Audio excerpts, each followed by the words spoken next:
नमस्कार विद्यार्थी मैत्रिणींनो. सामाजिक मानवशास्त्र म्हणजे काय, त्याचे स्वरूप काय आहे, त्याचा अर्थ काय आहे, त्यामध्ये कुठल्या समाजाचा अभ्यास केला जातो, हे मी तुम्हाला शिकवण्याचा प्रयत्न केलेला आहे मागील तासिकेमध्ये. या तासिकेमध्ये आपण जो आदिवासी समाजाचा अभ्यास करतो आहे, तर त्या आदिवासी समाजाच्या अभ्यासाची कारणे काय असू शकतात, या कारणांविषयीची माहिती मी तुम्हाला या तासिकेमध्ये देणार आहे. म्हणून सर्वांनी शांतपणे ऐकायचं आहे आणि ज्या नोंदी घ्यायच्या त्या मात्र न विसरता घ्यायच्या आहे. तर भारतात सामाजिक मानवशास्त्राचा प्रारंभ झालेला आहे 1920मध्ये. लक्षात घ्या, कधी 1920मध्ये कलकत्ता विद्यापीठात झाला. आदिवासी समाजाचा अभ्यास असलेल्या आदिवासी समाजाचा अभ्यास 19व्या शतकाच्या सुरुवातीपासून झाला. ख्रिश्चन मिशनरी, शासकीय अधिकारी अशा अभ्यासकांनी आदिवासी समाजाच्या अभ्यासावर लक्ष केंद्रित केलेले आपल्याला दिसते. आता सामाजिक मानवशास्त्राचा अभ्यास विषयाच्या पार्श्वभूमीची कल्पना येण्यासाठी ॲबी डू बाय, काय म्हटलं मी, ॲबी डू बाय यांनी हिंदूंच्या प्रथा, परंपरा, सण, समारंभ यावर एक ग्रंथ लिहिलेला आहे. तसंच 1864मध्ये मेटज, काय नाव सांगितलं आहे मी, मेटज यांनी निलगिरी पर्वतावरील तोडा जमातीचा अभ्यास केला. तर 1871मध्ये हिस्लॉपमध्ये गोंड जमातीवर ग्रंथ लिहिला गेलेला आहे. 1896मध्ये विल्यम क्रूक, काय म्हटलं, विल्यम क्रूक यांनी संयुक्त प्रांतातील जमाती व आदिवासी समाजाचे सविस्तर वर्णन केले आहे. आता 1901 ते 1922 या दरम्यान थर्स्टन व रंगचारी, कोण, थर्स्टन आणि रंगाचारी यांनी दक्षिण भारतातील जाती आणि आदिवासी जमातीचा अभ्यास केला. यासाठी हे सगळं सांगते आहे विद्यार्थी मैत्रिणींनो, की जेव्हा तुम्ही ऑब्जेक्टिव्ह प्रश्न सोडवता तेव्हा अशाच प्रकारचे प्रश्न तुम्हाला विचारल्या जातात आणि या छोट्या छोट्या ज्या नोंदी असतात त्या तुम्ही नेमक्या करत नाही आणि मग तुम्हाला त्या प्रश्नाचं उत्तर करेक्टपणे लिहिता येत नाही. त्यासाठी मी तुम्हाला हे सुरुवातीला सांगते आहे की मी ज्या काही तुम्हाला नोंदीच्या रूपात लिहायला सांगते आहे तर ते तुम्ही लिहून घ्यायला पाहिजे. आता मिल्सने रेंगमा नागाची आदिवासी जमात आहे. कुठली, रेंगमा नागा आदिवासी जमात आहे. या जमातीवर एक विस्तृत असा ग्रंथ लिहिलेला आहे. त्यानंतर भारतातील सामाजिक मानवशास्त्रात आदिवासींच्या अभ्यासाकडे लक्ष वेधले. त्यासाठी 1950 नंतरच्या काळात आदिवासींचा अभ्यास करायला सुरुवात झालेली आपल्याला दिसून येते. आता डॉक्टर एस सी दुबे यांनी भारतीय ग्राम नावाचा ग्रंथ लिहिला आणि त्यांनी शमीरपेट गावाचा अभ्यास केला.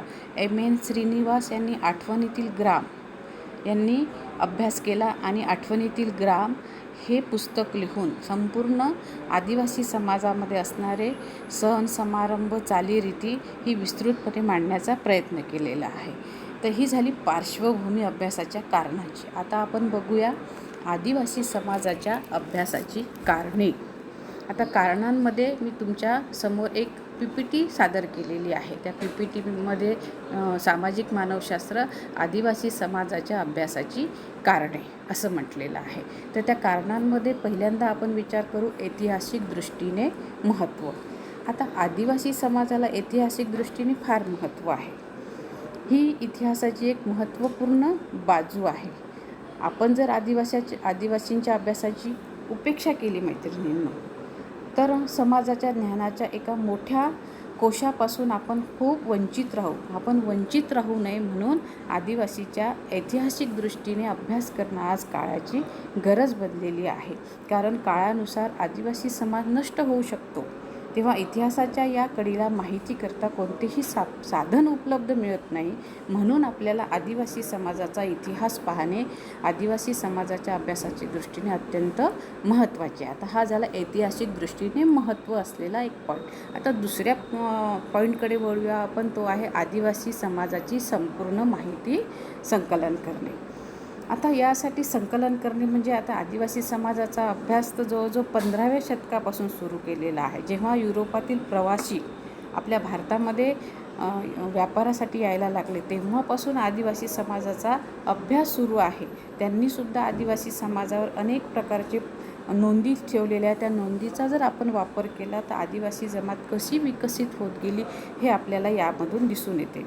आणि 18व्या शतकात औद्योगिक क्रांती झाली. त्या क्रांतीचा परिणाम असा झाला की लोकांना बाजारपेठेची फार गरज भासू लागली. तेव्हा युरोपातील व्यापाऱ्यांनी भारतामध्ये व्यापाराला येणे सुरू केले. म्हणजे जसं कच्चा माल नेऊन पक्का माल नेणे. नंतर ख्रिश्चन मशिनऱ्यांनी धर्मप्रसाराचे कार्य केले. तसंच नवनवीन प्रदेशात जाऊन ख्रिश्चन प्रसारक आपल्या धर्माचा प्रसार करू लागले. त्यांची भाषा शिकू लागले, त्यांचं लोकजीवन समजून घेऊ लागले, त्यांचे धर्म, त्यांचे आचार, त्यांचे विचार. थोडक्यात काय तर धर्मप्रसार, व्यापार व राज्यकारभाराच्या उद्देशाने आदिवासी समाजाचा त्यांनी सर्वांगीण अभ्यास करण्याचा प्रयत्न केलेला आहे. आणि या प्रयत्नातूनच आदिवासींची माहिती आपल्याला उपलब्ध होऊ लागलेली आहे. आता अभ्यासाला सुरुवात करणे खूप आवश्यक आहे. कारण 18व्या शतकात संशोधक, धर्मप्रसारक, प्रवासी, अभ्यासक, संशोधक यांनी आदिवासींच्या अभ्यासाला खरी सुरुवात केली ती 18व्या शतकामध्ये. पूर्वी भारतीय लोकांनी अभ्यास न करता युरोपीय इतर जे प्रवासी यायचे त्यांनीच जास्त आदिवासी समाजाचा अभ्यास केलेला आपल्याला दिसून येतो. तर मानवाने राज्यसंस्था सुरू करण्यापूर्वीची जी अवस्था आहे त्यामध्ये राजकीय संघटना दिसून आली. राज्याची उत्पत्ती, राज्याची कायदे, न्यायव्यवस्था ह्या सर्व गोष्टींसाठी आदिवासीचा जो अभ्यास झालेला आहे आणि त्या दृष्टीने खरी या राजकीय क्षेत्राच्या अध्ययनासाठी आदिवासींच्या अभ्यासाला सुरुवात झालेली आपल्याला दिसून येते. आता चौथा पॉईंट आहे की आदिवासी समाजाच्या जीवनात झालेल्या बदलाची सर्वांगीण माहिती आपल्याला उपलब्ध करून घेणे. आता यामध्ये तुम्हाला आपल्याला असं सांगता येईल की आदिवासी समाजाच्या अभ्यासाचे अत्यंत महत्त्वाचे कारण म्हणजे आधुनिक काळात आदिवासी समाज संपुष्टात येण्याची भीती निर्माण झाली. आजचे जे वातावरण आहे त्यामध्ये आपल्याला असं दिसून येतं की आदिवासी लोक शहरी आणि ग्रामीण लोकांच्या संपर्कात आल्यामुळे त्यांची संस्कृती, त्यांचे सण वार, त्यांची जातपंचायत लोप तर पावणार नाही अशी कुठेतरी भीती निर्माण झाली. आणि काळाच्या ओघात आदिवासी समाजच तर नष्ट होणार नाही अशी ही भीती व्यक्त केल्या जाऊ लागलेली आहे. ही भीती साहजिकच आहे विद्यार्थी मैत्रिणींनो. कारण आदिवासी लोकांचा शहरी समाजाशी, ग्रामीण समाजाशी, शिक्षित लोकांशी संपर्क आल्यामुळे आदिवासींच्या जीवनात सामाजिक, आर्थिक, सांस्कृतिक व आरोग्यासंबंधी अनेक प्रश्न निर्माण झालेले आहेत. कर्जबाजारीपणा, भाषेचा प्रश्न, लोकसाहित्याचा अभाव, नंतर त्यांची जी लिपी आहे, त्यांची बोलण्याची जी पद्धत आहे, मुख्य म्हणजे शयनगृह याविषयी मी तुम्हाला सविस्तर एक तासिका घेऊन समजवून देईल. पण शयनगृहाचं सुद्धा रूप आज पालटत आहे किंवा काही ठिकाणी तर शयनगृह लोपच पावलेलं आहे. शयनगृह हे त्यांच्या सर्व शिक्षणाचं एक महत्त्वाचं साधन होतं. सगळं शिक्षण त्याच्यामध्ये, लैंगिक शिक्षण असो, आर्थिक शिक्षण असो, उपजीविकेच्या साधनांचं शिक्षण, हे सगळं शिक्षण मिळत असो. परंतु कायद्याने त्यावर बंदी आल्यामुळे शयनगृह हे आदिवासी समाजातून आजच्या स्थितीला तरी लोप पावलेला आहे. शयनगृह लोप पावल्यामध्ये त्यांच्यामध्ये एक संघटन निर्माण व्हायला वेळ मिळत नाही आहे किंवा तसं ते साधन त्यांना आता उपलब्ध आपल्याला दिसून येत नाही. म्हणून सभ्य समाजाच्या संपर्कात आल्यामुळे काय झालेलं आहे की जो निसर्ग आहे तो निसर्ग आता शासनाच्या हातामध्ये गेल्यामुळे त्यामुळे शासनाचे अधिकारी, वनविभागाचे अधिकारी विविध प्रकारे आदिवासींवर अत्याचार करताना आपल्याला दिसून येत आहे. तर हा अत्याचार थांबवण्यासाठी अभ्यासक, संशोधक, धर्मप्रसारक विविध अंगाने आदिवासी समाजाचा अभ्यास करते आहे. म्हणून या टॉपिकमध्ये मी विषय घेतलेल्या आदिवासींच्या समाजाच्या अभ्यासाची कारणे आहे.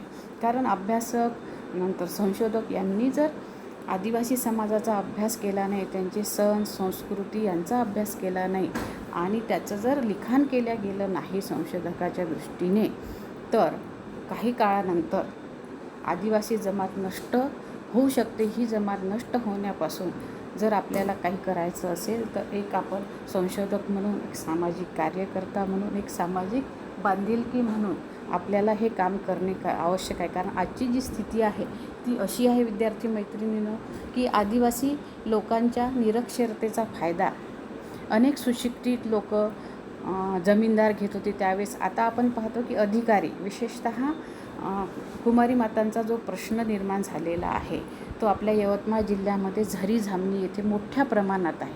हे मी ठामपणे का तुम्हाला सांगते आहे तर यामागचे एक कारण आहे की या कुमारी मातांच्या पुनर्वसनासाठी ज्या काही योजना आहे, मनोधैर्य योजना वगैरे, ह्या योजनांसाठी मी काम केलेलं आहे. एक अध्यक्ष म्हणून, न्यायाधीश म्हणून या महिलांचे, कुमारी मातांचे प्रश्न आमच्या कोर्टामध्ये सादर करण्यात येतात आणि त्या माध्यमातून मी ते पुनर्वसनासाठी त्या कुमारी मातांच्या मुलांसाठी काय करता येईल अशा पद्धतीचे आम्ही वेगवेगळे कार्यशाळा, वर्कशॉप, सेमिनार, विविध मेळावे घेऊन त्यांना मार्गदर्शन केलं आणि शासन आजच्या स्थितीमध्ये अल्पवयीन, विशेषतः कुमारी मातांच्या निर्माण झालेल्या प्रश्नांचं पुनर्वसन करण्यासाठी शासन ठामपणे उभं आहे आणि त्या मुलांना जीवनामध्ये शिक्षणाच्या संधी, परत त्या कुमारी मातांना विवाहाच्या संधी कशा मिळतील या पद्धतीने आज आपण सर्वत्र शासनच करेल असं नाही तर आपणही एक समाजाचा घटक म्हणून आदिवासी समाजाशी काय करू शकतो याचा नक्कीच विचार करावा. या ऑनलाईन तासिकेच्या माध्यमातून तुमच्यापर्यंत मी आदिवासी समाजाच्या अभ्यासाची कारणे पोहोचविण्याचा निश्चितपणे प्रयत्न केलेला आहे आणि तुम्हाला हे कारणे समजलेही असतील अशी मी समजते. यानंतरचा कुठला टॉपिक घ्यायचा आहे पुढल्या तासिकेमध्ये मी सांगेल. तोपर्यंत तुम्ही स्वतःची काळजी घ्या आणि मी दिलेला जो अभ्यास आहे तो नुसता ऐकून वाचून न ठेवता चिंतन मनन करून रोज त्याचा सराव करा आणि सुदृढ राहा, तंदुरुस्त राहा अशी मी तुम्हाला या निमित्ताने सांगते. तोपर्यंत धन्यवाद.